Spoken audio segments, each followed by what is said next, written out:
Halo teman-teman, selamat datang di channel Loriud. Di video kali ini kita akan melanjutkan kisah menegangkan drama Korea Squid Game bagian yang kedua. Pada part kali ini kita akan diperlihatkan pada Ki-hoon dan teman-temannya yang masih harus terus berjuang melakukan apapun agar bisa bertahan di dalam permainan yang lebih gila dan mematikan. Sebelum kita ke alur ceritanya, jangan lupa untuk like, komen, subscribe dan nyalakan lonceng ya guys. Tanpa berlama-lama lagi langsung ajak kita ke alur ceritanya. Kisah kedua kali ini dimulai dengan diperlihatkan para peserta yang berhasil menyelesaikan tantangan gulali sebelumnya. Setelah lelah bermain, para peserta pun diberikan cemilan untuk masing-masing orang. Doksu, Mi Seung dan para anak buah mereka merasa tidak puas dengan pembagian itu dan memilih untuk mengantri lagi agar bisa mendapatkan cemilan lagi. Tak disangka jumlah cemilan itu ternyata sudah disesuaikan dengan jumlah pesertanya.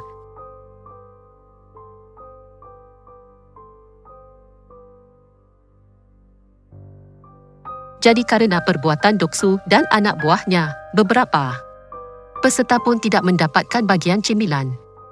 Seorang peserta yang tidak mendapatkan bagian lantas mengamuk dan mencuba melawan Doksu. Namun sayangnya ia malah dihajar oleh Doksu sampai tewas. Semua peserta yang menonton kejadian itu pun sangat terkejut dan meminta panitia untuk melakukan sesuatu. Panitia sama sekali tidak peduli dengan apa yang terjadi di luar permainan yang ada. Mereka malah menampilkan bahawa dengan tereliminasinya seorang peserta maka hadiah wangnya akan semakin bertambah. Tak disangka hal itu pun membuat Doksu dan para anak buahnya menjadi berfikir untuk membunuh peserta lain agar saingan mereka menjadi berkurang.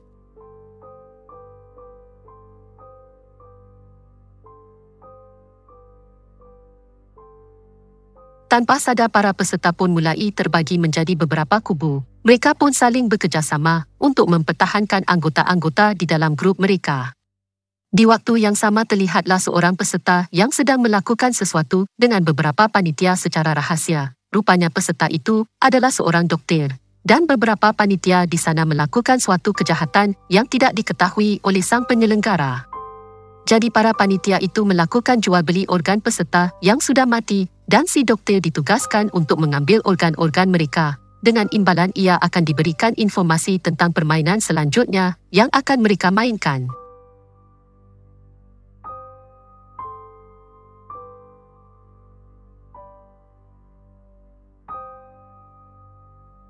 Dengan mendapatkan informasi tersebut, si doktor bisa mempersiapkan dirinya terlebih dahulu sebelum permainan itu dimulai. Pada malam harinya, seperti biasanya lampu ruangan mereka akan dimatikan agar mereka bisa beristirahat. Namun kesempatan itu malah digunakan oleh Doksu dan anak buahnya untuk membunuh para peserta di dalam kegelapan. Malam mengerikan itu dipenuhi dengan teriakan kesakitan dan darah di mana-mana. Ditambah lagi dengan keadaan yang gelap gulita, mereka pun menjadi kesulitan untuk menyelamatkan diri. Ji-hoon, Sang-woo dan Ali pun langsung bergerak untuk menyelamatkan Kiki Ilham. Namun mereka tak bisa. Di kasurnya ternyata Kiki Ilham sudah lebih dulu menyelamatkan diri dengan pergi ke tempat yang paling atas. Dari posisinya itu ia berteriak meminta para peserta untuk berhenti saling membunuh satu sama lain. Di saat skim para panitia pun datang dan mengamankan situasi. Ruangan itu terlihat sangat berantakan dengan mayat yang berserakan. Mayat-mayat itu kemudian dibersihkan dan dipindahkan oleh panitia tersebut.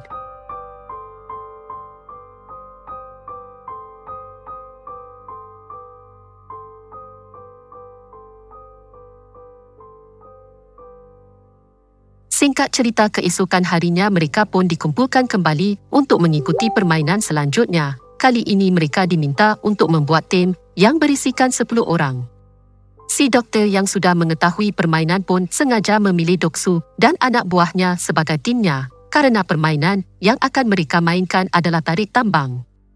Sementara Ki-hoon dan peserta lain yang tidak tahu apapun memilih teman-teman terdekat mereka dengan random. Bahkan tim Ji-hoon dipenuhi oleh 3 wanita dan 1 kikik-kikik.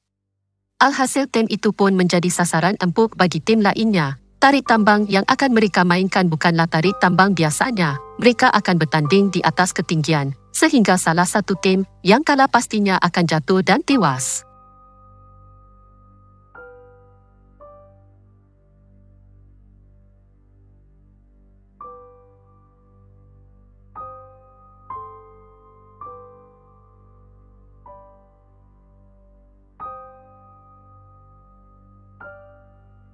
Singkat cerita, tibalah saat tim Ki Hun akan melawan tim lain yang terlihat lebih kuat. Sejak awal mereka merasa sudah putus asa melihat semua anggota-anggota di timnya. Namun tepat sebelum permainan dimulai, KK Ilham pun membagikan tips dan trik yang dahulu biasa ia pakai saat bermain tarik tambang. Kini, yang mereka perlukan hanyalah kerjasama tim dan saling percaya. Pada awalnya trik KK Ilham berhasil mereka lakukan. Namun sayangnya kerana pihak lawan sangatlah kuat, mereka pun tetap saja tak bisa mengalahkannya.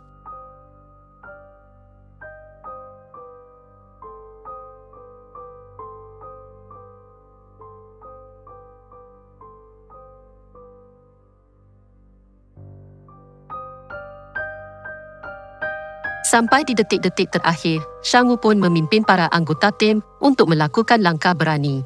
Ia menyuruh mereka semua untuk maju 3 langkah. Hal itu dilakukan agar tim lawan otomatis terjatuh. Meskipun pada awalnya mereka sempat ragu, namun pada akhirnya berkat hal itu mereka pun dapat membalikkan keadaan dan akhirnya dapat memenangkan permainan tersebut.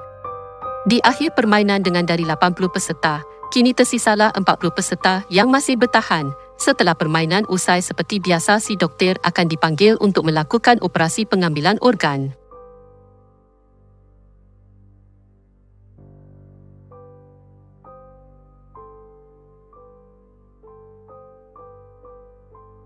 Saat itu Junho yang masih menyamar diminta oleh seorang panitia untuk ikut melakukan pengiriman organ. Di sanalah Junho melihat apa yang dilakukan oleh si doktor. Dan para panitia itu mereka mengambil organ-organ penting dari mayat peserta yang sudah tereliminasi.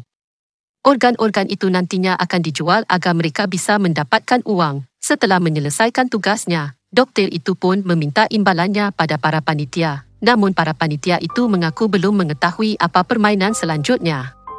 Hal itu tentu saja membuat si doktor pun sangat marah. Kerana jika malam ini ia tidak mendapatkan info apapun, maka itu pasti akan langsung membunuhnya dengan pisau operasinya.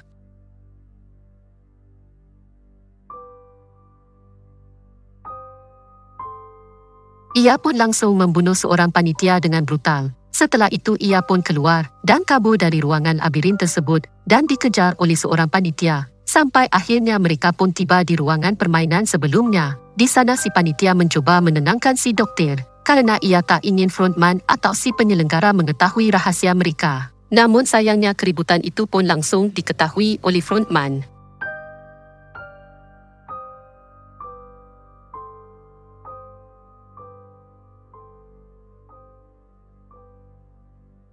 Tak ingin membuang waktu, ia pun langsung membunuh si panitia itu dan juga si doktor.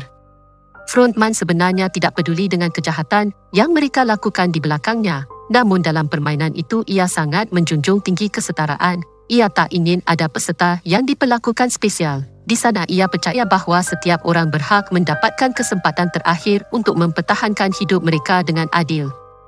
Di waktu yang sama, Junho dan seorang panitia menyusup lewat pintu rahasia. Keduanya ditugaskan untuk mengirim organ-organ sebelumnya kepada para pembeli. Tak disangka setelah melewati jalan rahasia itu, panitia itu pun menudungkan pisau ke arah Junho. Ternyata ia selama ini sudah curiga pada Junho kerana sudah bersikap aneh. Untuk melindungi dirinya, Junho pun mengeluarkan pistolnya. Dengan pistol itu ia pun membunuh panitia itu dan menyusup masuk ke dalam ruangan frontman.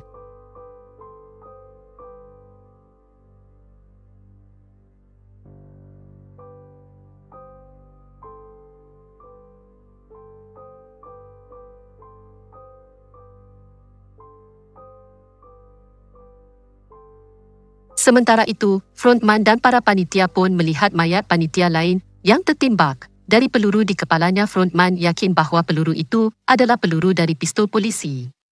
Alhasil ia pun segera mengerahkan semua panitia untuk mencari penyusup tersebut.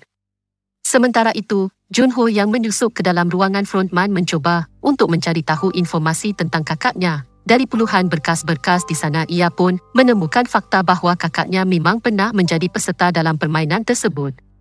Setelah itu, waktu permainan selanjutnya pun tiba. Dalam perjalanan menuju ke ruangan permainan, mereka pun diperlihatkan mayat si doktor dan mayat panitia-panitia yang lain.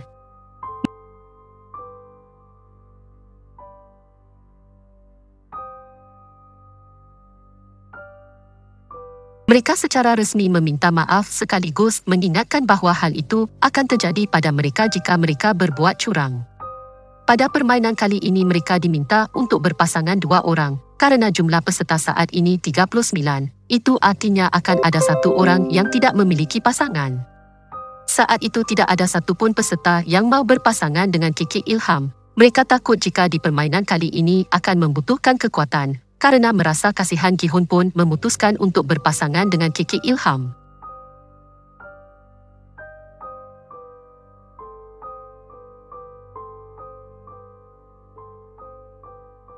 Pada akhir pemilihan pasangan, tersisalah Mi Seung yang tidak mendapatkan pasangan.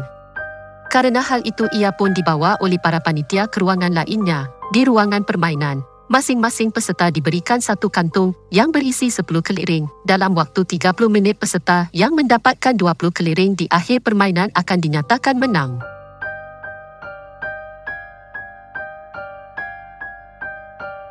Itu artinya mereka harus bersaing melawan pasangan mereka sendiri. Ji Hun yang berpasangan dengan KK Ilham berusaha menyadarkannya kerana saat itu penyakit KK Ilham sedang kambuh, sehingga ia pun tidak peduli dengan permainan dan berkeliling di sekitar arena. Hal itu tentu membuat Gi Hun panik dan terpaksa membentak KK Ilham. Dengan begitu KK Ilham pun sadar dan mau bermain dengannya. Mereka memutuskan untuk bermain tebak-tebakan. Mereka hanya perlu menebak jumlah keliring di tangan lawan apakah ganjil atau genap. Permainan ini sang KK Ilham ternyata berkali-kali menebak dengan benar yang membuatnya menang banyak. Hal itu pun membuat Ji Hun semakin panik.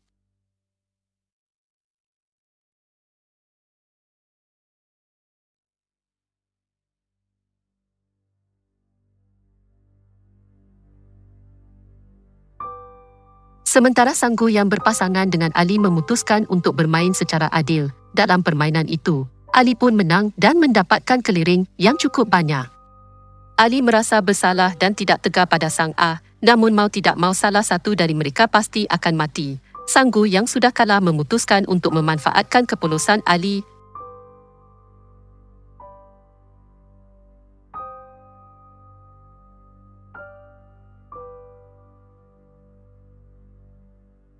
Dengan begitu ia pun berhasil lulus dari permainan kali ini.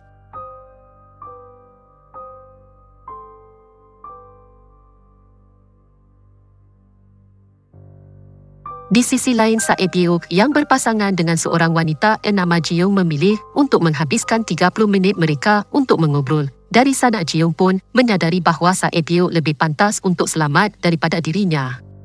Mengingat Jiung selama ini hidup sebatang kara dan tidak ada satupun orang yang akan menunggunya bebas. Oleh sebab skim ia pun memutuskan untuk mengalah dan membiarkan si Iblok lulus dari permainan itu.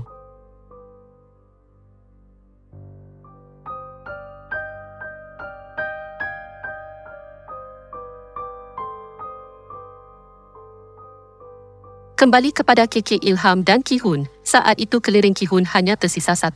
Itu artinya tinggal 1 langkah saja KK Ilham akan berhasil menang dalam permainan kali ini. Tidak disangka Gi Hun salah menebak pada kesempatan terakhirnya. Namun kerana penyakitnya KK Ilham pun lupa apa tebakan dari Gi Hun. Kerana hal itu Gi Hun pun mengganti tebakannya sehingga ia pun berhasil menang. Hal itu terus dilakukan oleh Gi Hun agar bisa membalikkan keadaan. Sampai akhirnya keliring KK Ilham pun hanya tersisa 1.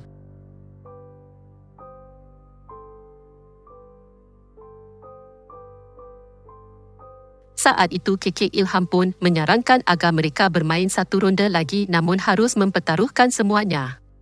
Ji Hun yang mendengar hal itu merasa tidak adil kerana ia memiliki 19 keliring, sementara KK Ilham hanya memiliki 1 keliring.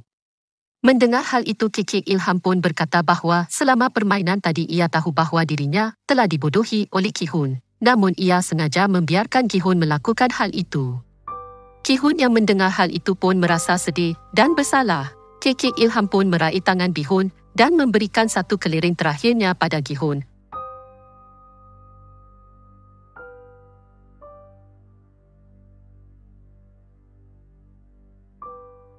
Kemudian KK Ilham pun berterima kasih kepada Gi Hun yang sudah merawatnya selama ia berada di sana dan berkat Gi Hun juga Kak Ilham merasa bahagia di sisa-sisa terakhir hidupnya.